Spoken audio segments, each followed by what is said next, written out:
चलो फिर, तो लास्ट टाइम आपने कहा था पेपर बहुत इजी है, नहीं कहा था? कहा था ना? नहीं कहा था? चलो, पिछला पेपर दिया ही नहीं सावन ने, ठीक है। तो इस बार का पेपर दे दिया, 100 क्वेश्चंस सभी लोगों ने अटेम्प्ट किए, या ऐसा किया कि 2-4 गोले भरे और छोड़ दिया ज्यादातर लोगों ने। चलो कोई बात नहीं। देखो पहला क्वेश्चन पढ़े और इसमें लिखा है कि मैंने अपना हस्ताक्षर कर दिया, इसमें त्रुटि युक्त वाक्य का के लिए निम्नलिखित में से शुद्ध वाक्य पहचानिए। ठीक है, अब देखो मैंने और अपना, ये दोनों एक ही शब्द मान लीजिए। अगर मैं अपना नहीं भी लिखूं तो भी चल जाएगा। मैंने हस्ताक्षर कर लिए या मैंने अपने हस्ताक्षर कर लिए, मैं दूसरे के क्यों करूंगा? चोर थोड़े ना हूं, समझ लो, किसी के पैसे थोड़ा ना उड़ाऊंगा। तो यानी कि अगर यहां लिख रहा है कि मैंने हस्ताक्षर कर दिया, तो इसमें मैंने के साथ अपने मत जोड़ना, यानी बी और सी, तो इसका लिखना मत। अब या तो इसका ऑप्शन नंबर ए राइट होना चाहिए या तो इसका ऑप्शन नंबर डी राइट होना चाहिए। तो आप लोगों ने क्या इसका आंसर लिखा? डी, या किसी ने बी और वो लिखा था सी, जो मैंने हटा दिया। ठीक है, तो देखो मैंने हस्ताक्षर कर दिया या मैंने हस्ताक्षर कर दिए, तो इसका जो राइट आंसर है वो है ऑप्शन नंबर डी, यानी कि मैंने हस्ताक्षर कर दिए। पहले का डी लिख लो और थोड़ा जल्दी चलना, उसको लॉक कर दो। मैंने हस्ताक्षर कर दिए। ठीक है, दूसरा क्वेश्चन आओ जल्दी से। ज्योति का विलोम शब्द क्या है? हाँ, तम। कितने लोगों ने ऑप्शन नंबर सी लिखा? ऑप्शन नंबर सी वाले राइट आंसर लिख लीजिए, ऑप्शन नंबर सी, तम जो है इसका राइट आंसर है। ठीक है, चलिए क्वेश्चन नंबर 3 पे आए। निम्नलिखित में से किस विकल्प में सभी शब्द पर्यायवाची नहीं है? मतलब इसमें से एक ऐसा विकल्प है जिसमें दो शब्दों के दो पर्यायवाची हो सकते हैं, एक जैसे नहीं। जैसे विशिक है, तीर है, इशू है, क्या ये सही है? ये कथन बिल्कुल राइट कथन है, ये बिल्कुल अपने आप में सही है, होल्ड ऑन। जैसे कैवल्य, निर्वाण, ये अपवर्ग है ना, आप जैना याद कर लीजिए, ये भी जो है राइट ऑप्शन है। अश्म, प्रस्तर, शिला, पत्थर, है ना, ये सब भी यहां पर राइट है। लेकिन सुनो मेरे साथियों, जो निश्चित है ये है रात्रि का पर्यायवाची, जो मध्य रात्र है वो है रात्रि का पर्यायवाची, और ये जो वासर शब्द है ये है दिन या दिवस या दिवा, इसका पर्यायवाची, यानी कि ये हो गया रात्रि का पर्यायवाची और ये हो गया दिन का पर्यायवाची, मेल नहीं खा रहा। जबकि सवाल पूछा था कि सभी शब्द पर्यायवाची होने चाहिए थे, लेकिन इनमें से क्या नहीं है, तो ऑप्शन नंबर बी लिख लेना। थर्ड का ऑप्शन नंबर बी गलत बता रहा है इसमें, राइट, तो बी लिख लीजिएगा तीसरे का राइट आंसर। चौथे क्वेश्चन पे आएंगे साथी और लिखेंगे कि बैलगाड़ी में कौन सा समास है? बैलगाड़ी, बताओ बताओ, कुछ तो आप लोगों ने पढ़े होंगे। अच्छा, अभी नहीं पढ़े समास? सोचो सावन। द्वंद्व होगा क्या, या द्विगु होगा, अव्ययी भाव होगा? इसका तत्पुरुष समास ही सही है, तो ऑप्शन नंबर ए लिख लेना, तत्पुरुष समास। ऑप्शन नंबर ए जो है तत्पुरुष समास इसका सही जवाब हो जाएगा ना। बैल से खींची जाने वाली गाड़ी है हमारी बैलगाड़ी है, समझ लो। चलिए, एड़िया रगड़ना, इस मुहावरे का सही अर्थ क्या है? कि सर्दियों में पैर तो धोते नहीं हो, फिर काले पड़ते फिर रगड़ते रहो, ऐसा होगा? क्या है इसका राइट आंसर? एड़िया साफ करना नहीं है, परेशान करना नहीं है ना? अब बताओ, बहुत तेज दौड़ धूप करना है या परिश्रम करना? बहुत बढ़िया बोलता मैं, अगर आप ऑप्शन बी लिख लेते। तो इसका है बहुत दौड़ धूप करना। परिश्रम करना भी ठीक है, लेकिन उसके लिए जो है आप एड़ियां रगड़ने से बजाय एसी रूम में बैठकर कड़ी मेहनत करिए, या इसको खून पसीना बहाना कह सकते हैं, जहां पर लोग बहुत परिश्रम करते हैं, राइट। लेकिन एड़ियां रगड़ना मतलब आप यहां से वहां, वहां से यहां, कभी इस ऑफिस कभी उस ऑफिस, कभी एसबीआई के बैंक में, है ना, खिड़की नंबर 2 पे जाओ, लंच टाइम में, कल आना, परसों आना, कागज अधूरे हैं, तो दौड़ धूप करवाई जा रही है, आपकी एड़ियां जो है रगड़ी जा रही है वहां पर, राइट। तो पांचवे का राइट आंसर हो जाएगा ऑप्शन नंबर बी, बहुत दौड़ धूप करना। युयुत्सु का या युयुत्सु शब्द का क्या अर्थ है? बताओ जरा। युयुत्सु,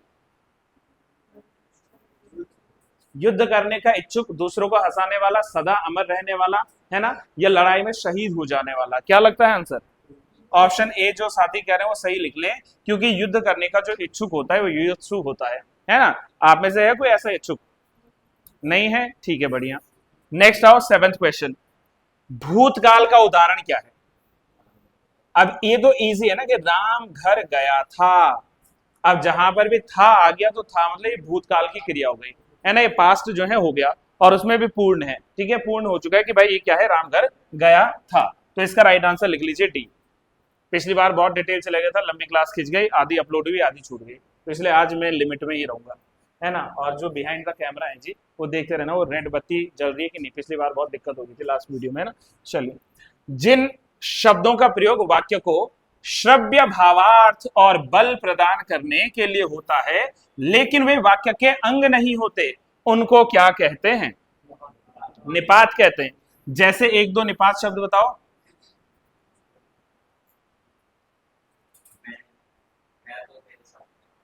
यस, मैं तो तेरे साथ ही जाऊंगा। अब देखो ये है ना, अरे वो जाएंगे किसी के साथ, उसमें हंसना क्या है ना। देखो, मैं तो तेरे साथ ही जाऊंगा, आप यूं भी तो कह सकते हैं मैं तेरे साथ जाऊंगा। अब इसमें जो तो शब्द है वो निपात है, तो जो है निपात है।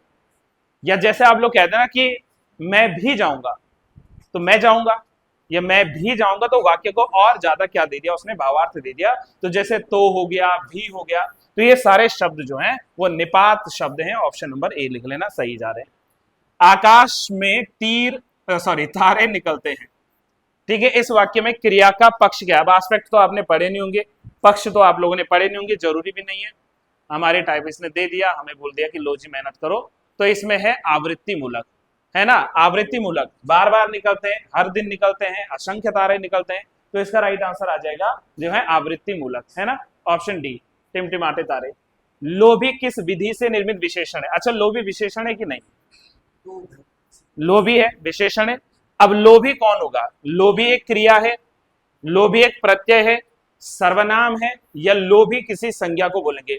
मैं कहूं कि सावन लोभी है, तो सावन क्या है? एक संज्ञा शब्द है ना, तो इसमें संज्ञा विधि का प्रत्यय, संज्ञा विधि जुड़ेगी। इसका आंसर ऑप्शन नंबर बी लिख लीजिएगा आप लोग।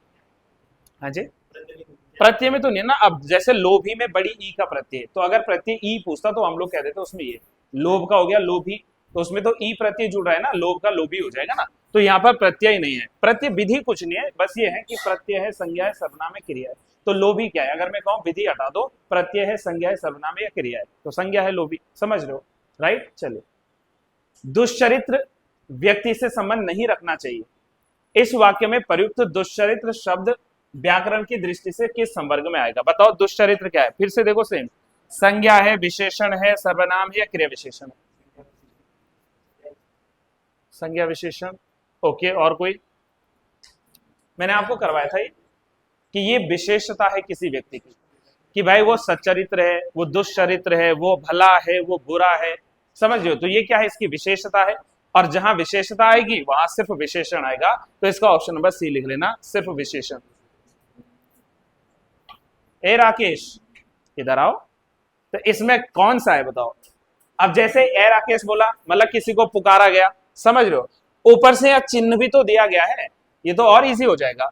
तो जहां ये चिन्ह आपको नजर आ जाएगा, ये कौन सा होता है? ये होता है आपका संबोधन कारक के लिए चिन्ह विस्मयादिबोधक वाला, है ना।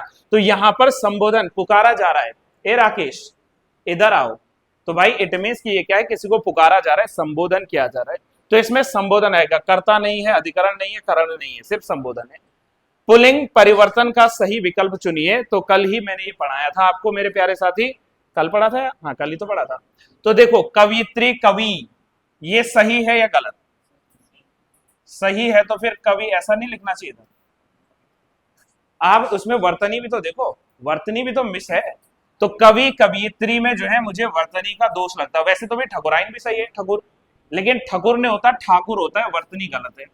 रानी का राज नहीं होता, मतलब राज तो रानी का ही होता है, लेकिन राजा होता है इसका ना, तो राज नहीं आएगा, ये राजा आएगा। और साम्राज्य का सम्राट सही है, तो हमें सही विकल्प चुनना था, ऑप्शन डी है। इजी है ना। चलिए नेक्स्ट आओ।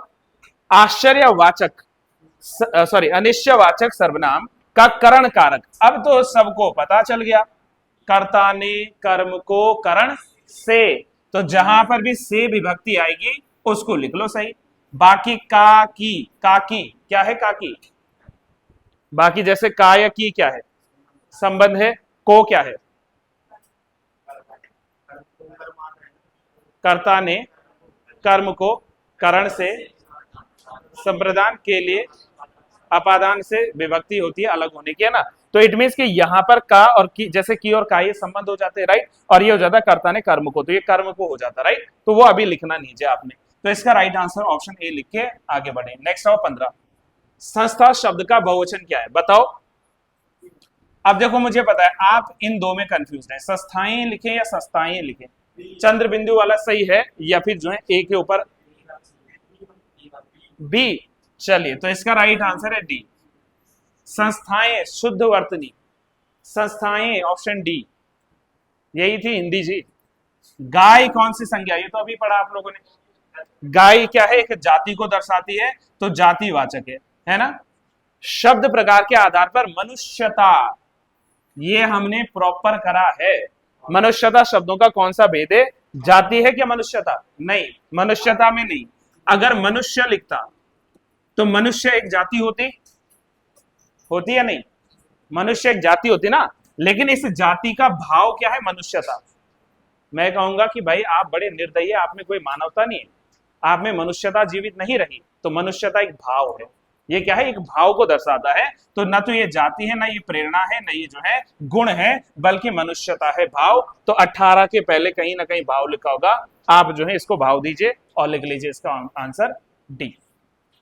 मूर्खता में कौन सा प्रत्यय है, मूर्खता में देखो धातु शब्द है मूर्ख, इसमें जुड़ जाएगा ता, बन जाएगा मूर्खता। उम्मीद है आपने इस क्वेश्चन को सॉल्व करने में कोई मूर्खता नहीं हो। इजी है, डन है, बस आगे बढ़ो। सुहावना, लिखाई व छलिया में निहित प्रत्यय के लिए सही विकल्प का चयन करें। अब देखो जी, खाई तो होगा नहीं, या भी होगा नहीं, या तो आंसर ए होना चाहिए या सी होना चाहिए। अब ए सी करोगे ठंडी लग जाएगी, एक बताओ कोई। ऑप्शन सी बिल्कुल सही है, वना नहीं आएगा, आवना आएगा। सुहावना, आवना है ना, लिखाई आई, छलिया इया, ठीक है। तो छल जो है मूल शब्द है, इसमें इया जोड़ दो, छलिया बन जाएगा। तो ये जो है आपका ऑप्शन नंबर सी सही आता है। बताओ मेरे दुरात्माओं, इसमें कौन सा सही है, दुरात्मा में कौन सा उपसर्ग है, ए है या बी। मैं बी लिख दूं, नहीं लिखना चाहिए ना, ऑप्शन ए लिख लो। दुर आत्मा जो है वो है दुरात्मा, है ना। हिंदी के 20 इजी थे, ज्यादा कोई दिक्कत होने नहीं चाहिए, मैं ऐसा उम्मीद कर पा रहा हूं। 21वां क्वेश्चन आओ तो, एक तरफ है glaciers, on the other side location, right. Gangotri glacier से गंगा का उद्गम स्थल होता है। सतोपंच है या सतोपंथ, सतोपंथ चमोली बद्रीनाथ के पास है। क्या भगीरथ खरक जो है ये बद्रीनाथ के पास में है, ये क्या हो गया, नहीं ये मिस टाइप हो रखा है, आई थिंक ये सही कथन है, चेक करो जल्दी से। यह सही है, भगीरथी खरक है, चमोली में है, चमोली में है ना, सही है, ठीक है। तो भगीरथी खरक ठीक है, ये बद्रीनाथ के पास। और इसका गलत है मिलान ग्लेशियर, जो कि गंगोत्री में कह रहा है माणा घाटी के पास। क्यों, क्योंकि आपको क्या लिखना चाहिए कि सर ये नंदा देवी जो पर्वत है इससे जो है उत्तर पूरब में है, तो ये नंदा देवी पर्वत के उत्तर पूरब में होगा, तो ऑप्शन सी गलत है ना। ये नंदा देवी पर्वत के उत्तर पूरब में होगा, ऑप्शन सी गलत लिख लेना, बाकी ठीक है। आंसर लिख लीजिए सी 21वें का। बातें मत करो, आगे बुलाऊंगा वरना, और आप पढ़ाओगे मैं बैठ जाऊंगा। निम्नलिखित को सुमेलित कीजिए, करें सुमेलित, चलिए। दरबान सिंह नेगी जी रेमन मैग्सेसे जीत चुके, जीबी बल्लभ पंत साहब द्रोणाचार्य जी, हंसा मंडाल, विक्टोरिया, दीपक जोशी, भारत रत्ना। कोई भी एक जिसपे आपको श्योर है वो बताओ पहले। दरबान सिंह नेगी जी को विक्टोरिया क्रॉस मिला है, ये कंफर्म्ड है, ठीक है। तो जब आप इस पे कंफर्म्ड हो तो मुझे क्यों पूछ रहे हो बाकी, तो आंसर डी बन गया। आप किसी एक को श्योर हो, मतलब पंत जी को मिला है क्या, भारत रत्ना मिला है, ठीक है, हंसा धनई जी को मिला है रेमन मैग्सेसे, यही पूछ रहा है, ठीक है। ये हो गया द्रोणाचार्य, और दीप जोशी जी को हो गया रेमन मैग्सेसे, है ना। पत्रकारिता के लिए बढ़िया पुरस्कार है, तो 22वें का राइट आंसर ऑप्शन डी बनेगा। एलिमिनेशन मेथड बेस्ट मेथड होता है इन प्रकार के प्रश्नों को सॉल्व करने के लिए। उत्तराखंड में स्पर्श गंगा अभियान कब आरंभ हुआ था, 2011 कह रहे हैं, 9 कह रहे हैं। चलिए तो राइट आंसर लिखना इसका ऑप्शन बी 2009। हाँ जी, हाँ 2009 इसका सही आंसर लिख लेना। The Chipko movement a people's history के लेखक कौन है, जल्दी बताएं। शेखर पाठक जी, पक्का लिखना मत कोई अभी। ए, 2 आंसर आगे, चंडी प्रसाद भट्ट, यही सही। ऑप्शन बी लिख लो, चंडी प्रसाद भट्ट जी। ऑप्शन बी 24 का ऑप्शन बी, 25वें क्वेश्चन पे आओ।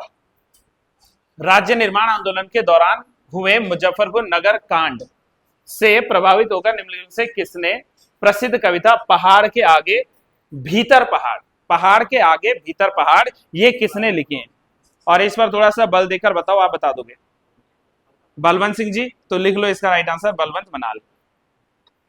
बलवंत मनाल सही लिखना है, ऑप्शन नंबर ए है ना, बलवंत मनाल जो है इसका सही आंसर है ऑप्शन नंबर ए। हरिद्वार में शांति कुंज की स्थापना किसने की? कोई शर्माएगा नहीं और इसका आंसर देगा। पंडित Shriram Sharma ji is the right answer. अब पूछ रहा है कि निम्नलिखित में से कौन सा युग्म सही है? सही है पूछा, गलत नहीं, सही है। Wadia institute of Himalayan geology ये देहरादून में ही है क्या? पक्का है? वाडिया गए हो घूमने? इधर नहीं गए हो, चलो कोई बात नहीं। तो वाडिया इंस्टीट्यूट बिल्कुल ठीक है। अब बताओ विवेकानंदा कृषि अनुसंधान संस्थान जो है ये पिथौरा में कब से आए? कहाँ है? अल्मोड़ा। तो ये वाला अल्मोड़ा में आना चाहिए था, सही है। अब हमारे आईएमए के जवानों, ये तो अल्मोड़ा आएगा ना, तो आप आते जाते घूमते घामते जब भी जाओगे फॉरेस्ट रिसर्च इंस्टीट्यूट के आसपास, तो उसी से थोड़ा आगे आपको क्या मिल जाएगा? देहरादून में मिल जाएगा भारतीय सैन्य अकादमी, आईएमए, आईएमए है इंडियन मिलिट्री अकेडमी जो है ना। और लास्ट में high altitude plant physiology research centre, क्या ये चमोली में है? श्रीनगर में है। चलो ठीक है भाई, तो इसको चमोली काट के श्रीनगर लिख लो, श्रीनगर लिख लो, ठीक है, बढ़िया है, ठीक है ना, कोई दिक्कत? काला आ रहा हूं मैं, कोई बात नहीं, चलता है। ये ठीक आ रहा ना गोरा, मेरे को आने दो, काला है ना। काला इसलिए आ रहे हैं, एक तो इन्होंने लाइट नहीं खोली जानबूझ के, है ना, और दूसरा आज ये व्हाइट स्क्रीन है तो व्हाइट स्क्रीन वाले पे आएगी नहीं, है ना। चलिए, और वैसे मैं काला हूं भी। नेक्स्ट आ जाओ, हिमालयी पर्यावरण अध्ययन एवं संरक्षण संगठन के संस्थापक कौन है? अनिल प्रकाश जोशी। और कोई कुछ चेंज करेगा? सेम रखेंगे। ऑप्शन लिख लो, Anil Prakash Joshi ji, option C, option C इसका सही लिख लेना। नेक्स्ट क्वेश्चन आओ 29, वन्यजीव संरक्षण प्रशिक्षण केंद्र कहां स्थित है?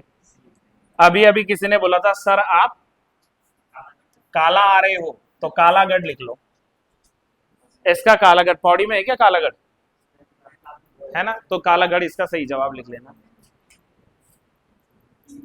उत्तराखंड न्यायिक एवं विधिक अकादमी कहां पर है? नैनीताल में है, ऑप्शन बी लिख लो, सही। बेसिक क्वेश्चन है। खड़ी बोली के लिए कौरवी नाम इनमें से किसने दिया था? खड़ी बोली को कौरवी कहेंगे, ये किसने कहा था? पहली बार राहुल जो है सांकृत्यायन जी ने कहा था। सही आंसर है ऑप्शन नंबर सी। जल्दी आओ, अभी मैं आंसर्स करवा रहा हूं इसके सारे। कौन सा सुमेलित नहीं है? क्या चीज? 31 का सी है, यानी कि राहुल सांकृत्यायन साहब। अब ये बता रहा है आपसे कि कौन सा सही नहीं है। मुकुंदी लाल जी ने तरुण कुमाऊं नामक जो है अखबार चलवाया था, आया ना? अरे हाँ बोल दो भाई, 1922 में, 1922 में जो है इन्होंने चलाया था, ये बिल्कुल सही है। पहला सही है, गलत ढूंढना है। दूसरा देखो, विक्टर मोहन जोशी जी ने स्वाधीन प्रजा चलाई थी, 1930 से 1933 के बीच में ये चला था, ये भी बिल्कुल सत्य कथन है। चौथा देखो, भक्त दर्शन जी ने कर्मभूमि 1949 में जो है कर्मभूमि, बिल्कुल ठीक है। हाँ 39, मैंने 40 बोला, 1939 में। और इनके सहयोगी कौन थे? भैरवदास धुलिया थे, कमल सिंह नेगी साहब थे, इवन श्रीदेव सुमन जी का भी योगदान इसमें था, लेकिन ये कथन भी सही है। और प्रजा बंधु जो है ये 1947 में चलाया गया था, और इसको चलाया था किसने? जयदत्त वेला ने। तो जयदत्त वेला जो है वो है किससे जुड़े हुए? प्रजा बंधु से, तो ये गलत हो जाएगा। ये जयदत्त वेला लिखना आपने, 1947, 1947। तो एडमिस ये जीबी पंत जी से नहीं जुड़ा हुआ, गोविंद बल्लभ पंत, इसका गलत हो जाएगा। तो आंसर मिला आपको इसका सी, आंसर मिला आपको इसका सी। नेक्स्ट क्वेश्चन आओ, 33 में आए, पूछ रहा है कि सुमेलित करें। चलिए भाई मैच करिए। उर्गम परियोजना, उर्गम प्रोजेक्ट, ये कहां का है? चमोली का है, ठीक है, बिल्कुल सही है। अब उर्गम अगर जो है चमोली है, तो मेरे प्यारे साथियों 1 का 4 खोजो, आपको बाकी आते हैं नहीं आते हैं मुझे भी नहीं पता, कौन सा मुझे आते हैं, समझ रहे हो? तो यानी कि बी का क्या लिखना चाहिए? सोनप्रयाग जो है ये हो गया रुद्रप्रयाग में, ठीक है। सुरिनगाड़ परियोजना आ जाएगी पिथौरागढ़ में, और ये है गलत यहाँ पर, है ना, भागीरथी कोटेश्वरम तो नहीं होना चाहिए, इसका नाम है कोटाबाग परियोजना। तो ये थोड़ा मिसटाइप हो रखा है, वही करो ना, भागीरथी तो ये टिहरी हो जाएगा। ये कोटा बाग था, तो कई बार देखो टाइपिस्ट से भी गलती होती है ना। ये कोटा बाग है, और कोटा बाग जो है ये आपका है नैनीताल में, तो इसका आंसर बनेगा ए, है ना। कई बार ऐसे मिसटाइप हो जाते हैं, आयोग गलती कर लेता तो भाई हमें थोड़ा बहुत माफ करो। राज्य की सबसे बड़ी जल विद्युत परियोजना 2400 मेगावाट वाली तो नहीं है? टिहरी जल विद्युत परियोजना लिख लो, option number C, option number C लिख लेना। नेक्स्ट ऑफ 35 पे, किसाऊ बांध उत्तराखंड के किस जनपद में? देहरादून में, पक्का? बस ठीक है, ऑप्शन नंबर लिख लीजिए इसका C, Dehradun. Option number C, Dehradun. अब क्या करें, आज आपको मेरे से ही पढ़ना पड़ेगा ना, सर तो है नहीं उत्तराखंड वाले। Garhwal motor honours union limited की स्थापना 1941 में हुई थी, कहां पर हुई थी? पौड़ी, पौड़ी, कोटद्वार। लिखो पौड़ी इसका सही answer, option A, Pauri is the right answer. Sayana नामक राजनीतिक संस्था किस जनजाति में पाई जाती है? जौनसारी, श्योर है? सयाना जौनसारी, ऑप्शन बी लिख लो, जौनसारी सही है, जौनसारी, जौनसारी ठीक है। बताओ मेरे वीर केसरियों, वीर केसरी जी कौन है? हाँ, तो पंडित शिवराम सही है, पंडित शिवराम लिख लीजिए, ऑप्शन बी, पंडित शिवराम जी। जल्दी आगे बढ़िए। 39 में आना, बलिदान दिवस प्रत्येक वर्ष 3 मई को चौलीथाल में मेला लगता है, किसके बलिदान को याद करोगे? हाँ, वीर केसरी चंद्र, ऑप्शन नंबर डी लिख लो, आंसर सही है, option D is the right answer. Next आए,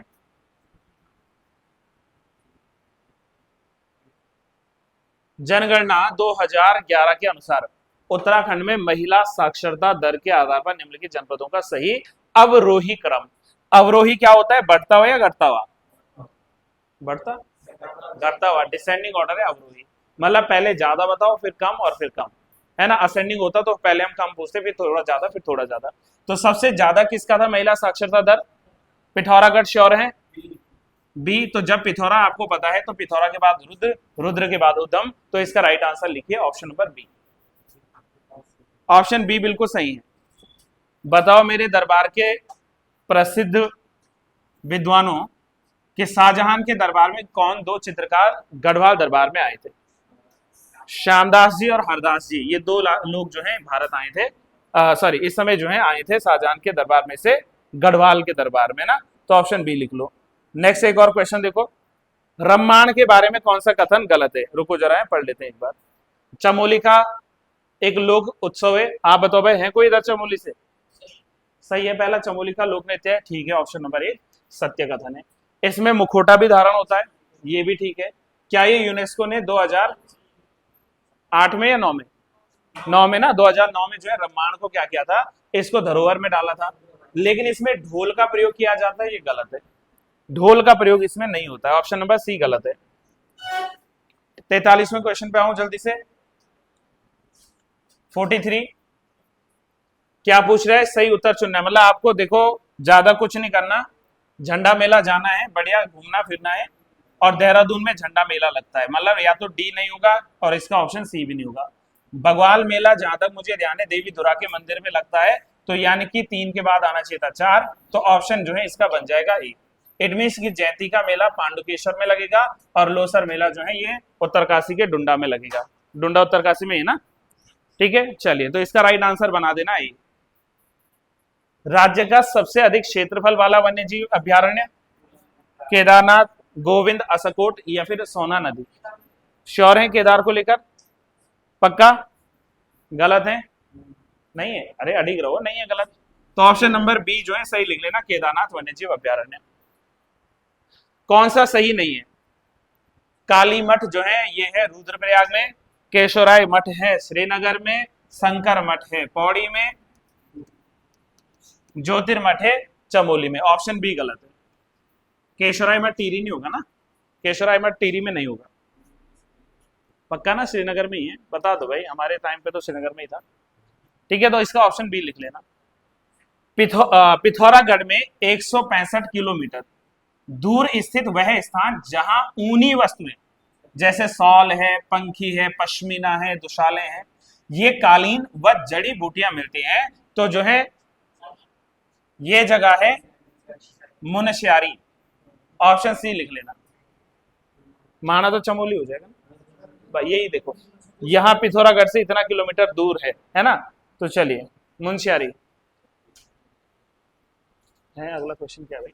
गोविंद राष्ट्रीय पार्क में सम्मिलित है। हाँ मतलब गोविंद जो है उसके पास में कौन सा सही है इसका? यमुना का उद्गम क्षेत्र। ओके, बाकी कोई और बताएगा भाई? टोंस दोनों हो सकता है। चलो क्वेश्चन देखते हैं बारा। गोविंद राष्ट्रीय पार्क में सम्मिलित है, तो मेजॉरिटी क्या लिखेंगे गोविंद में, तो इसका आंसर मिला है जी हमें टोंस। तो इसका राइट आंसर ऑप्शन डी है, टोंस नदी का उद्गम क्षेत्र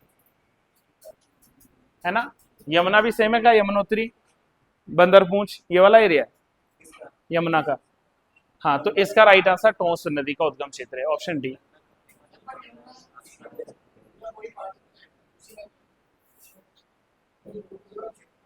उद्गम रूपिन सुपिन से बनती है। इसका आंसर डी ही है, ऑप्शन डी। नेक्स्ट आओ तो नेक्स्ट क्वेश्चन का आंसर बताओ। राज्य में पर्वतीय शीतोष्ण वनों का विस्तार पाया जाता है। 1800 मीटर से कम, 18 से 27 के बीच, 28 से 3400 या 36 से 48? 28 से 34 या फिर 18 से 27? दोनों में से एक है। चलो तो दोनों में से एक लिख लो, और दोनों में से एक आंसर है इसका बी, 1800 से 2700 मीटर के बीच में। नेक्स्ट आना फटाफट। निम्न वन्यजीव बिहारों या बिहार समूह या अभ्यारण्यों में कौन समूह पश्चिम से पूर्व के लिए सही है? पश्चिम से पूर्व, उत्तराखंड का मैप उधर लगा भी है आपके सामने है ना। अब आप पश्चिम से पूर्व की दिशा में चलते रहिए और राइट आंसर इसका बनाते रहिए। केदारनाथ, उसके बाद नंदा देवी, बिनसर और अस्कोट। श्योर है? कंफर्म? चलिए, इसका राइट आंसर है option number C. Option number C इसका राइट आंसर लिख लेना। गलत युग्म का चयन करो। गलत तो पहले ही पूछ लिया इसने। विष्णु प्रयाग में कौन सी नदी मिलती है? धौली मिलती है, पक्का, ठीक है। और रुद्र में ठीक है मंदाकिनी, कर्ण में जो है ठीक है पिंडर, देव में ठीक है अलकनंदा भागीरथी, है ना। अब क्या बचा? नंद प्रयाग। तो नंद में थी नंदाकिनी, तो नंद में होनी चाहिए थी नंदाकिनी। तो ऑप्शन ए जो है गलत है ना। ये आप लोगों ने देखो, पुलिस बैच वाले ओ गुनगुनाते मुसाफिरों, इधर देख लो हैं। और जो बातें कर रहा हो मेरे साथ आ जाओ, यहाँ पे खड़े हो जाओ साइड में, है ना। बातें मत करो भाई, फिर बोलेंगे बताया नहीं था। ये आप लोगों ने अभी 2 दिन पहले पढ़ा है। रिवर सिस्टम चल रहा है ना आपका इंडियन ज्योग्राफी में। तो रिवर सिस्टम में मैंने आपको ब्रह्मपुत्र करवा रखी है, गंगा करवा रखी है, इंडस करवा रखी है, ठीक है, गोदावरी, कृष्णा, कावेरी सब करवा दी। तो उसमें हमने 5 प्रयाग भी लिखे थे, तो उसमें से ये प्रयाग कौन सा सही है? आई होप सो आप सब लोगों ने ठीक किया हो। कौन सा फिर से सही नहीं है? भागीरथी गोमुख से निकलती है, पश्चिमी गंगा क्या कालागढ़ से निकलती है? ये गलत है, क्योंकि ये दूधा तौली का पठार तो नहीं है जहां से निकलती है ना। तो दूधा तौली के पठार से निकलती है पश्चिमी जो रामगंगा है, ठीक है। तो इसका आंसर बी गलत होना चाहिए। हेमकुंड लोकपाल झील के किनारे सिखों के कौन से गुरु ने तपस्या की थी? गुरु गोविंद सिंह जी ने, 10वें गुरु गुरु गोविंद सिंह जी जो थे, इन्होंने तप किया था। ऑप्शन नंबर डी लिख लेना इसका, ऑप्शन डी लिख लेना, ठीक है। 53rd पे आओ, कैमरे के पीछे वाले देखते रहना है चल रहा है कि नहीं चल रहा है। 53 के थर्ड पे आओ। मंदाकिनी नदी किस जल प्रवाह या किस मुख्य नदी से संबंधित है? अलकनंदा अभी अभी आपने बोला, और कहां पर मिल रही है अलकनंदा और मंदाकिनी? रुद्र में मिलेगी, ठीक है। निम्नलिखित कथनों पर विचार करें। राज्य का निचला हिमालयी क्षेत्र अधिक आबादी वाला है, ठीक है। बाह्य हिमालयी क्षेत्र मुख्यतः वनाच्छादित होता है। भाबर क्षेत्र या जो पाद प्रदेश है, इसमें मृदा के मोटे निक्षेप मिलते हैं। नहीं फ्रेंड्स, याद करो, ये क्या है? देखो ये क्या है? बड़े बड़े बोल्डर्स, पत्थर, कंकन इत्यादि। और ये प्रदेश कहलाता है आपका भाबर। यहां से आगे बढ़ोगे, क्या बताया था बताओ भाई? यहां से आगे बढ़ेंगे तो आएगा कौन सा एरिया? तराई वाला एरिया आएगा। तराई से आगे बढ़ के चले जाओ, है ना, इस तरीके से संरचनाएं मिलेंगी आपको, है ना। ये हो गया बांगर क्षेत्र और ये हो गया इधर खादर क्षेत्र। बांगर का मतलब होता है पुरानी जलोढ़ और खादर का मतलब होता है नई जलोढ़। तो जब हमसे पूछता है कि भाबर प्रदेश में जो है ये जस्ट जो है फुटिल्स ऑफ शिवालया पे लगेगा, सही कथन है। और मृदा के मोटे निक्षेपण यहाँ पर मिलेंगे, बालू बजरी बड़े बड़े बोर्डस कंकन पत्थर, तो ये सही कथन हो जाएगा। तो 1, 2 और 3 तीनों ही कथन मुझे सत्य नजर आते हैं। तो 54 का राइट आंसर लिखना ऑप्शन नंबर डी सभी सही है। क्यों छटफटा रहे हो आप लोग इतना ज्यादा, मेरे को समझ नहीं आ रहा। लेट हो रहा है जाने की या इतनी बैठने की आदत नहीं है? आराम से सुनो भाई, छटपटाओ मत आप लोग हैं। परमार राजवंश के शासकों का सही क्रम, मानशाह, श्यामशाह, महिपतिशाह या फिर पृथ्वीपतिशाह? यही था ना, पहले तो मानशाह आएगा, ठीक है। ऑप्शन नंबर बी लिख लो इसका, 55 का राइट आंसर ऑप्शन बी ही लिखना है। Right answer option B. Kumaon water rules, Kumaon water rules 1917, option number B 1917। चलो भाई इसका राइट आंसर बताइए। बद्री दत्त पांडे, हरगोविंद पंत जी और चिरंजी लाल जी के नेतृत्व में 40,000 स्वतंत्रता संग्राम सेनानियों ने कब बागेश्वर में सरयू नदी में कुली बेगार प्रथा से संबंधित रजिस्टरों को बहाकर कुली बेगार प्रथा का अंत किया था? सावन, ये तो बताना पड़ेगा फिर। 1921 बिल्कुल ठीक है, 1921 सही आंसर है। 13-14 जनवरी, option number B. Option number B बिल्कुल इसका सही आंसर है। नेपाल नरेश अशोक चल ने उत्तराखंड पर कब आक्रमण किया था? 1119 इज द राइट आंसर, है ना। 91 बोलना आप लोग, 1191, जिस समय तराइन का पहला युद्ध भी हुआ था, इसी समय हुआ था ना तराइन का पहला युद्ध, मोहम्मद गौरी और पृथ्वीराज चौहान जी के बीच में। तो ये ऑप्शन ए लिख लेना। पेशावर कांड, अभी पिछली क्लास जब हमने पढ़ी थी उसमें पेशावर कांड मैंने बताया था। अब बताओ पेशावर कांड के लिए आप किस उत्तराखंड की महान विभूति को याद रखते हैं जिन्होंने डिनाई किया था अंग्रेजों के ऑर्डर को कि मैं गोलीबारी नहीं करूंगा, गोली नहीं चलाऊंगा, और वो थे हमारे वीर चंद्र सिंह गढ़वाली जी, है ना। तो यानी कि वीर गढ़वाली जी के बारे में। और ये उस समय का था जब गांधी जी का असहयोग आंदोलन, सविनय अवज्ञा आंदोलन चल रहा था, है ना। खुदाई खिदमतगार या रेड कुर्ती मूवमेंट पर गोलीबारी करनी थी, तो उसके खिलाफ में। अब सवाल ये नहीं है कि क्या था, सवाल ये है कि पेशावर कांड से प्रभावित होकर किसने संपूर्ण देश में गढ़वाल दिवस मनाने की घोषणा की थी? तो उस समय थे मिस्टर एमएल नेहरू, यानी कि Motilal Nehru ji. Option number C लिख लेना। निम्नलिखित कथनों में से क्या सही है? चंद वंश की स्थापना सोमचंद ने की। ये वो तो नहीं है जो झूसी से आया था, वही है। एक जमाने में मैंने भी पढ़ी थी भाई, ऐसे मत बोलो। वर्तमान रुद्रपुर नगर की स्थापना रुद्रचंद ने की, ये भी सही है। और गरुड़ की उपाधि ज्ञानचंद की थी, गरुड़ ज्ञानचंद। ये पूछेगा कि किसने दी, फिरोज शाह तुगलक ने दी थी, तो गरुड़ ज्ञानचंद जो था ये सही है। तो तीनों सही है, 1, 2, 3। चलिए अब ये मेरे साथियों ने अभी रिसेंट पढ़ा है। अंतरराष्ट्रीय तिथि रेखा international date line 180 degree longitude line, देशांतर लाइन आती है ना। 180 डिग्री इसका सही लिख लेना, ग्रीनविच लाइन के रूप में आप इसको लिखते हो। ये अभी रिसेंट मैंने करवा रखा है। रीयूजेबल ऑप्टिकल स्टोरेज का टिपिकली एक्रोनिम क्या होगा? इसी का एक और नाम है reusable optical storage, reusable, CDRW is the right answer. CDRW ही जो है इसका सही आंसर है। क्या चीज? ये नहीं आएगा, कौन सी? नहीं, वो रीयूजेबल में नहीं आएगा। आप उसको वॉलेटाइल नॉन वॉलेटाइल्स में रख सकते हैं, लेकिन देखो ये पूछा है आप, वो चलो ठीक है वो भी रीयूजेबल है, लेकिन पूछा क्या कि रीयूजेबल ऑप्टिकल स्टोरेज, पूरा बोला ऑप्टिकल स्टोरेज का ही एक और नाम क्या है, उसी का एक और नाम पूछा हुआ। तो ये जो रीयूजेबल ऑप्टिकल स्टोरेज है उसी का एक और नाम है CDRW जो है। कौन सा कथन सही है? हो पाया था इसका आंसर? डी लिख लो इसका। S रैम और D रैम जो है दोनों ही रैंडम एक्सेस मेमोरी है। हम नाम ही है रैंडम एक्सेस मेमोरी, तो उसका ऑप्शन डी हो जाएगा। इनपुट डिवाइस मत पूछो कौन सा है, स्कैनर है। बाकी मॉनिटर, स्पीकर और प्रोजेक्टर जो है आउटपुट हो जाएंगे, तो 64 का ए सही हो जाएगा। सीपीयू की गति को किस में मापते हैं?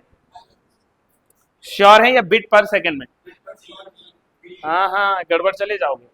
इसका राइट आंसर आएगा बिट्स प्रति सेकंड। बिट्स पर सेकंड में जो है आप सीपीयू की गति को मेजर करते हो, तो इसका राइट आंसर बी है। 2007 में टाटा समूह के द्वारा विकसित सुपर कंप्यूटर कौन था? एक परम नहीं, परम जो है वो CDAC ने शुरू किया था 1991 में, परम 8000 के नाम से। और वो देश का पहला सुपर कंप्यूटर था परम, तो वो वाला यहाँ नहीं है ना। इसका राइट आंसर ए का है ना, ऑप्शन नंबर सी। परम नहीं, परम जो है ये मैं अगेन कर रहा हूँ, ये सी डैक ने बनाया था और सी डैक ने इसको 1991 में बनाया था और ये देश का पहला सुपर कंप्यूटर कहते हैं। ये मैंने अभी कुछ दिन पहले कराया था। एनईएक का पूरा नाम बताओ। Electronic numerical integrator and computer. Option C correct लिख लो, ऑप्शन सी इसका राइट लिख लेना। स्वामित्व स्कीम के बारे में सुना किसी ने? Have you heard about the स्वामित्व स्कीम? हाँ चलो ये भी ठीक है। अब स्वामित्व स्कीम लिख रहा है कि ये माइन मिनिस्ट्री या खान मंत्रालय के दायरे में आती है, तो ये पहले ही गलत बोल दिया इसने। यह योजना सीओआरएस नेटवर्क की तरह जियो पोजिशनिंग इंफ्रास्ट्रक्चर को 5 सेंटीमीटर तक की सटीकता प्रदान करने योग्य मानक बनाने का प्रयास कर रही है। CORM का मतलब क्रॉस ओरिजिनल रिसोर्स शेयरिंग है। यह योजना ड्रोन तकनीक का उपयोग कर भूमि के छोटे छोटे खंडों का मानचित्र तैयार करने के लिए बस्तियों या आबादियों के लिए उपयुक्त होती है। लेकिन जहां तक मुझे ध्यान है, CORS का मतलब क्रॉस ओरिजिनल रिसोर्स शेयरिंग नहीं होना चाहिए। पहले जरा इसके ऑप्शन देखने दो मुझे, क्या पूछ रहा है आपसे। उपरोक्त में से गलत कथन चुनने को कह रहा है, तो गलत कथन चुनना इसका 1 और 3 जो है वो इसका क्या है, गलत कथन है। जो स्वामित्व योजना है इसमें CORS जो है इसका मतलब है कॉन्टिन्यूअसली ऑपरेटिंग रेफरेंस स्टेशन, तो ये गलत है, तीसरा गलत है ना। क्रॉस ओरिजिन रिसोर्स शेयरिंग नहीं आकर ये आएगा कॉन्टिन्यूअसली ऑपरेटिंग रेफरेंस स्टेशन, तो ये गलत दे रहा है ना, बिल्कुल गलत दे रहा है, तीसरा गलत है, बाकी के जो है चीजें वो बिल्कुल सही है। ऑप्शन इसका लिख लेना, 1 और 3 गलत है, बाकी सब ठीक है। निम्नलिखित में से कौन सी एक योजना सही सुमेलित नहीं है? चलिए, और इसका आंसर क्या लिखेंगे जल्दी से बताइए। Option number A is not the right answer, है ना। 2016 लिखेंगे तो ज्यादा बेहतर है, 21 फरवरी 2016, है ना। 2016, 15 नहीं, 15 जो है उसने 1 साल इधर उधर कर दिया, तो 15 की बजाय इसको 2016 लिखना है। चलिए नेक्स्ट लिखो, ये वाला करेक्ट कर लेना इसको, 2016। पंचायती राज, ये तो आप बता ही देंगे भाई। पंचायती राज जो है वो कौन सी अनुसूची में आएगा, संघ में या राज्य में या समवर्ती में? राज्य इज द राइट आंसर। बताओ पंचायती राज में कुल कितने विषय हैं, total subjects in Panchayati Raj institutions? 29, और म्यूनिसिपैलिटीज में 18, 18। बस ये ध्यान रखना है ना, ये सवाल पूछा जाता है आपसे।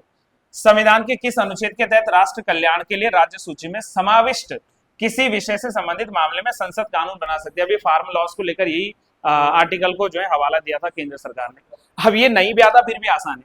352 में है जी राष्ट्रीय आपातकाल, ये तो होगा नहीं।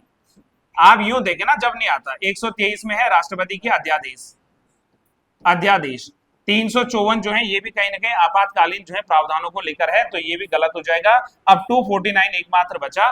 249 में कहता है कि अगर कोई संघीय मामला है, राष्ट्र हित के मामले है और राज्य विषय का भले ही क्यों ना हो, लेकिन उस पर जो है कानून बनाने का अधिकार केंद्र भी रखते हैं। और इस समय समवर्ती सूची के जो भी कानून होते हैं उसमें राज्य के कानूनों की मान्यता अधिक होती है। तो इसका राइट आंसर जो है आप बिल्कुल क्या लिखेंगे, ऑप्शन नंबर डी लिखेंगे 249 में। 72 पढ़ो जरा। राज्य विधान परिषद के उत्साधन के लिए, उत्साधन मतलब यूं समझ लीजिए गठन के लिए, राज्य विधानसभा द्वारा संविधान के आर्टिकल 169 के अंतर्गत स्वीकृत किए गए संकल्प के बारे में कौन सा कथन सही है? डरो मत, क्वेश्चन बड़ा है लेकिन आंसर करवा रखा है मैंने। आर्टिकल 179 और हेडिंग लाइन है इसका, the abolition and creation of state legislative councils, councils not the assemblies. And इसका पावर होती है पार्लियामेंट के हाथ में, लेकिन पार्लियामेंट तक एक रेजोल्यूशन भेजा जाता है बाय द स्टेट गवर्नमेंट, या राज्य सरकार या राज्य जो विधान क्या है सभा है। अब देखो जो है इसमें क्या कथन है, सही पूछ रहा ना। राज्यपाल पर बाध्यता अधिरोपित करता है कि वह संकल्प को राष्ट्रपति को विचार हेतु आरक्षित करे, 201 को नहीं देखना इसमें। केंद्र सरकार पर कोई बाध्यता आरोपित नहीं करता है कि वह संसद विधि निर्माण कार्य हेतु कार्यवाही करे। राज्यपाल पर कोई बाध्यता अधिरोपित नहीं करता कि वह संकल्प को राष्ट्रपति के लिए विचार हेतु आरक्षित रखें। केंद्र सरकार पर बाध्यता तो कर ही नहीं सकता। भाई हमसे पूछा था सही, तो ये सही है। राज्यपाल पर आप बाध्यता नहीं लगा सकते हो, राज्यपाल पर आप जो है बाध्यता नहीं लगा सकते हो। ठीक है, रुक जाइए जरा एक बार इसको। सोचते हैं क्या लिख रहा था इसका आंसर ना, केंद्र सरकार पर कोई बाध्यता आरोपित नहीं करता कि वह संसद विधि निर्माण हेतु कार्रवाई करे, राज्यपाल पर कोई बाध्यता। रुको भाई, मैंने खुद ही बोल के गड़बड़ कर दी। अभी मैंने आपको बोला संसद करेगा ना इसका निर्णय, राज्यपाल नहीं। माय बैड, इसको करेक्शन दे दो। इसका राइट आंसर बी आना, राज्यपाल नहीं, इसका सही आंसर संसद है। संसद के पास आर्टिकल 169 पावर देती है about the abolition and the creation of state legislative councils. तो इसका गलत आंसर होता है, सही आंसर हो जाएगा बी। मुख्यमंत्री से संबंधित निम्नलिखित में से कौन सा कथन सही नहीं है? मुख्यमंत्री राज्यपाल द्वारा नियुक्त होता है, ये सही है? सही है, राज्यपाल मुख्यमंत्री को अपॉइंट करता है, हाँ या ना? नहीं करेगा, ठीक है रुको, हाँ इनके तर्क के वितर्क में भी बात करता हूँ। मुख्यमंत्री मंत्रिपरिषद की बैठक की अध्यक्षता करता है सामान्यतः। राज्यपाल मुख्यमंत्री की सलाह पर अपने समस्त कृत्यों का प्रयोग करता है, या फिर मंत्रियों की नियुक्ति राज्यपाल मुख्यमंत्री की सलाह पर करता है। अब देखो जरा, अब मेरी बात समझो, जो आप लोग यूं कह रहे हो कि मुख्यमंत्री राज्यपाल द्वारा नियुक्त नहीं होता, तो आप गलत हो। राज्यपाल ही करता है नियुक्ति मुख्यमंत्री की, और मुख्यमंत्री के कहने पर अन्य मंत्रियों की नियुक्ति करता है राज्यपाल। ठीक वैसा जैसा कि अनुच्छेद 75(1) के तहत राष्ट्रपति नियुक्त करता है प्राइम मिनिस्टर की, और प्राइम मिनिस्टर के सुझाव पर नियुक्ति करते हैं अन्य मंत्रियों की। तो पहला कथन तो सरासर सही है। सामान्यतः ये भी ठीक है, मंत्रियों की नियुक्ति राज्यपाल करेगा, मुख्यमंत्री की सलाह, ये भी ठीक है, लेकिन राज्यपाल मुख्यमंत्री की सलाह पर अपने समस्त कृत्यों का प्रयोग करे नहीं, उनकी अपनी भी डिस्क्रिशनरी पावर है। तो ये कथन गलत हो जाएगा, बाकी के कथन सही हो जाएंगे। ऑप्शन सी लिख लेना 73rd का, ऑप्शन सी। राज्यपाल के अध्यादेश की शक्ति, ये याद कर लो, मैंने आपको कितनी बार बताया, राष्ट्रपति की अध्यादेश थी, ये बोला था बस एक डिजिट बदल देना, ये हो जाएगी राज्यपाल। ये राष्ट्रपति के अध्यादेश, ये राज्यपाल के अध्यादेश, ऑप्शन नंबर डी। राज्य सरकार का कार्यकारी अध्यक्ष या संवैधानिक मुखिया कौन होता है? भाई ये कोई सवाल ही नहीं है ना, आप सीधे सीधे आर्टिकल्स जब पढ़ते हैं तो उसमें आप यूं देखिएगा, है ना, अनुच्छेद 154 है ना, 154 में साफ लिखा है कि राज्यपाल जो है वो क्या होता है, कार्यपालक प्रमुख का या कार्यपालक शक्तियों का मुखिया होता है। तो इसका राइट आंसर सी लिखना। राज्यपाल किसके प्रति उत्तरदायी होता है?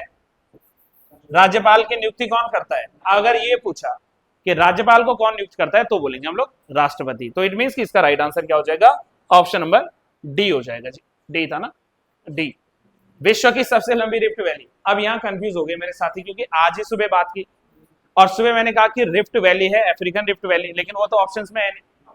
अब उसी जो है वैली का एक पार्ट आता है जॉर्डन रिफ्ट वैली, ये 4800 किलोमीटर लंबी है। तो इसका राइट आंसर अगर किसी मित्र ने जॉर्डन लिखा है तो जॉर्डन लिख लेना, क्योंकि ऑप्शन सी सही है, Jordan rift valley is the right answer. हाँ बता, नहीं पर उसमें मैंने उसका वो नहीं लिखवाया ना कि हाइट, वो सॉरी लेंथ कितनी थी, वो लेंथ के हिसाब से बोला है उसमें। देखो मैंने ये भी नहीं करवाया कि स्पेंसर की घाटी खाड़ी भी है ना, हमने कहा कि बड़ी मतलब कौन कौन सी मुख्य है, ये नहीं कहा कि सीक्वेंस में बड़ी कौन सी।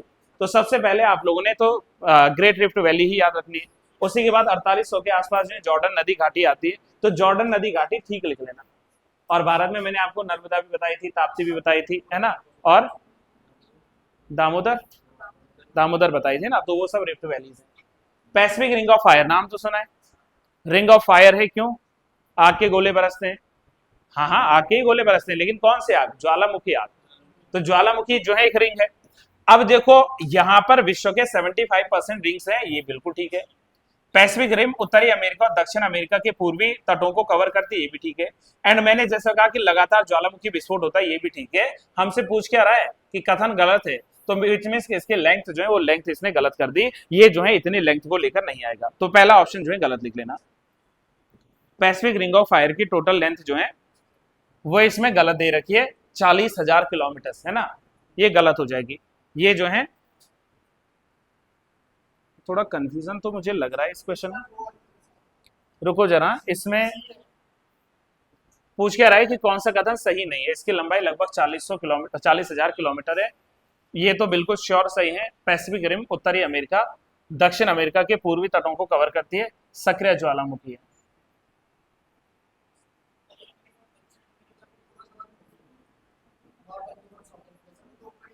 दक्षिण अमेरिका का पूर्वी लिखा है ना, पूर्वी हिस्सा, ये आपका जो है साउथ अमेरिका है, ये दक्षिण अमेरिका, और इसके पूर्वी हिस्से में। तो ये कथन तो मुझे सही लग रहा है। ऑप्शन ए मुझे गलत लग रहा है इसका, है ना। तो ऑप्शन ए, फिर भी एक बार रीचेक कर लेना इसको, ऑप्शन ए इसका गलत होना चाहिए। ठीक है, चलिए आपका सही आ रहा ना, तो चलो इसको सही कर देते हैं। चले नेक्स्ट आओ।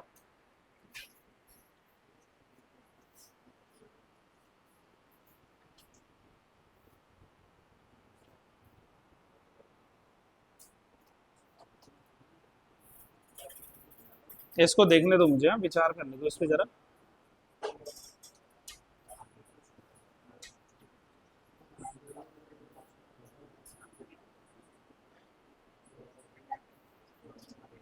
देखो ये तो सही है कि यहां पे देखना जरा, हाँ लाइन को देखना जरा, this chain run along with the western coast of South Africa and North America. अब देखो यहाँ कंफ्यूजन है, क्योंकि ये पूर्वी तट की बजाय पश्चिमी तट होना चाहिए, वेस्टर्न कोस्ट होना चाहिए, यानी कि इसका पहला सही है। ठीक है, वापस आओ जल्दी से। तो जो हमारे पास में क्वेश्चन नंबर 78 है, यानी कि पैसिफिक रिंग ऑफ फायर, इसके संबंध में कौन सा कथन सही नहीं है। 40,000 किलोमीटर ठीक है, ये वाला भी ठीक है, लेकिन यहाँ पूर्वी तट की बजाय इसको पश्चिमी तट लिखना चाहिए था, पश्चिमी तट इसको लिखना चाहिए था, तो ये वाला गलत हो जाएगा। और डी ऑप्शन बिल्कुल ठीक है, ज्वालामुखी जो है सक्रिय बेल्ट है, ये भी ठीक है। तो सी वाला गलत कर देना, ये पूर्वी की बजाय पश्चिमी लिखना। ये तो आप बता दोगे। मैग्मा किस क्षेत्र में बनता है, मेंटल में बनता है, इजी है। तो मैग्मा जो है आपका डी यानी कि मेंटल। अच्छा, मोहो लाइन तो याद आ गई होगी, बस भूपर्वतीय और मेंटल को करता है, क्योंकि इसका मैंने स्टार्टिंग से एंड बताया था। सबसे पहले कॉनराड, अपर क्रस्ट लोअर क्रस्ट, उसके बाद मोहो लोअर क्रस्ट अपर मेंटल, उसके बाद रेपिटी यानी कि जो है अपर मेंटल और लोअर मेंटल के बीच में गुटेंसबर्ग, सही जा रहा है गुटेंसबर्ग, लोअर मेंटल और आउटर कोर के बीच में, और लास्ट में आती है लेहमन यानी कि इनर और आउटर कोर के बीच में। तो ये हम लोगों ने पढ़ी है, इसका राइट आंसर लिख लेना बी। विधवा पुनर्विवाह संघ 1861 के संस्थापक कौन है, महादेव गोविंद अनाडे, ऑप्शन ए लिख लो। 81 का ऑप्शन ए है, 80 का जो है वो ऑप्शन सी है। जल्दी आगे बढ़े, 82 में आए। भारतीय इतिहास के संदर्भ में उलगुलान, ये तो बता देंगे, Birsa Munda, Munda rebellion, Ulgulan, option D लिख लेना इसका, Birsa Munda, option number D. Option D है 82 का, ध्यान इधर रखो फ्रेंड्स। नीचे दो कथन दिए गए हैं, प्रथम अभिकथन है, चलो पढ़ते हैं। अभिकथन पढ़ो पहले। गवर्नर जनरल डलहौजी ने पतन के सिद्धांत को गद्दी के उत्तराधिकारी के अधिकार की अवहेलना द्वारा प्रतिपादित किया। ब्रिटिश शासन द्वारा अपने आप पतन होगा यदि शासक की कोई पारिवारिक उत्तराधिकारी के बिना मृत्यु होती है, तो है ना। तो ऑप्शन तो भाई ठीक है, डॉक्ट्रिन ऑफ लैप्स के बारे में जो है बिल्कुल सही कथन है, लॉर्ड डलहौजी लाया था, ये भी सही कथन है ना। भारतीय शासकों एवं राजकुमारों द्वारा वैकल्पिक शासकों की सत्ता को रद्द करते हुए शक्त नियंत्रण के अंतर्गत पतन का सिद्धांत डॉक्ट्रिन ऑफ लैप्स एकीकृत भारत को लाने का डलहौजी का प्लान था, उसका ये मानना सही भी था। तो दोनों कथन इसके सही नजर आते हैं और दोनों की व्याख्याएं भी इसकी सही नजर आती है। ऑप्शन ए लिख लेना। लेट हो रहेगा सेवन ड्यूटी को, चलो फटाफट आ गया। कौन से शासकों ने चित्र वाले सिक्के जारी किए, सातवाहन इसका सही है, ऑप्शन नंबर सी लिख लेना, आंध्र सातवाहन राजवंश के शासकों ने। 85 वाला जरा बताओ और इसका आंसर देखना क्या आता है। धम्म जो है संस्कृत शब्द धर्म का ही एक प्राकृत रूप है, जिसके संदर्भ में अर्थ बताते हुए सार्वजनिक नियम या धर्म परायणता या सामाजिक विस्तार या धार्मिक क्रम हिंदू समाज में पाया जाता है। पहला सही है कि नहीं, सही है, पहला कथन तो बिल्कुल सरासर सही है। अशोक द्वारा बौद्ध धर्म के लिए धम्म शब्द का प्रचार किया गया था, जब उसने उसे लागू किया और इसका प्रचार करना जो है आरंभ किया। क्या लगता है इसको, पढ़ो एक बार। लैंग्वेज थोड़ा टफ लग रही है, टफ लैंग्वेज को गलत बोल दोगे।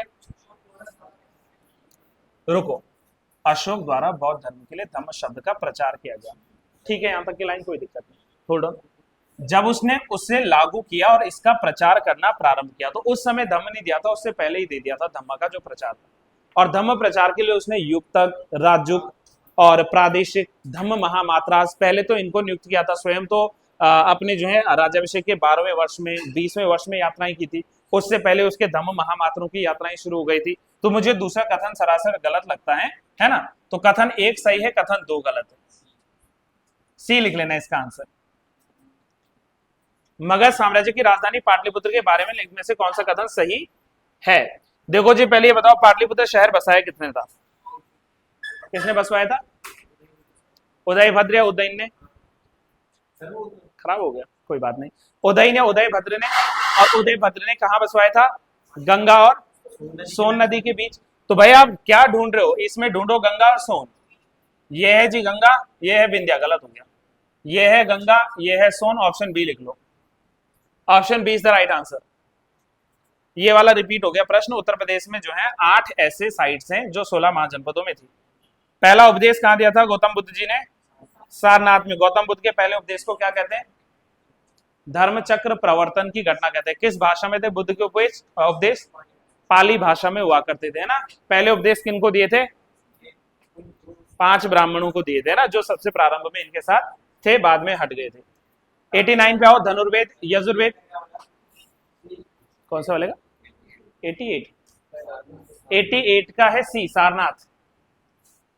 89 अब धनुर्वेद से धनुष चलाओ और युद्ध कौशल पे रहो। डी लिख लेना। 89, 89 डी। चलो जल्दी आओ। 89 डी युद्ध कौशल से। 90th का राइट आंसर है option C, Neolithic age. Neolithic age सही है। ऑप्शन सी, नियोलिथिक, नवपाषाण। सी लिखना इसका 90th। अब भाई मेरे से रीजनिंग मत पढ़ना, बस मैं आंसर्स बता देता हूं जो मुझे मिले हैं, है ना। 91st का क्या है आपका आंसर? ए ऑप्शन आया, चलो सही मार लो इसको टिक। 92nd का ए आया, निष्कर्ष जो है एक ही निकला, ठीक है। 92nd का भी ए ठीक है। 93rd यानी कि 4, डी ठीक है, 4 is the right answer. 94th का 15 निकले, पक्का? कैसे गिने?